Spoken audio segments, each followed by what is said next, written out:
আল্লাহ তাআলা অশ্লীলতাকে নিষেধ করেছেন। কোন জিনিসকে? সবাই বলুন, কোন জিনিসকে? যত ধরনের, যত টাইপের, যত ক্যাটাগরির অশ্লীলতা হতে পারে সব অশ্লীলতাকে হারাম করেছেন কে? ফাহশা মানে কি?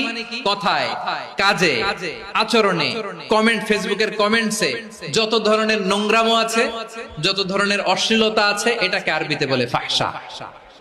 রাব্বুল আলামিন বলেন, কুল ইন্নামা حرم ربي الفواحش ما ظهر منها وما بطن। ও নবী, আপনি বলে দেন, আমার রব প্রকাশ্য, অপ্রকাশ্য, স্পষ্ট কিংবা অস্পষ্ট, দৃশ্যমান কিংবা অদৃশ্যমান সব অশ্লীলতাকে হারাম করেছেন। সব ধরনের অশ্লীলতা হারাম। আল্লাহ তাআলা আমাদেরকে অশ্লীলতা থেকে বাঁচায়।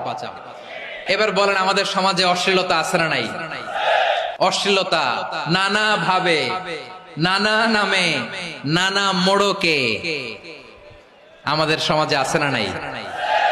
সংস্কৃতির নামে, ফ্যাশনের নামে, বিনোদনের নামে, উপন্যাসের নামে, কনসার্টের নামে অশ্লীলতা আছে না নাই?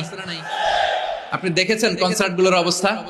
আমাদের তরুণ তরুণীরা, আমাদের যুবক যুবতীরা, আমাদের জেনজিরা, কি অবস্থা ওইখানে।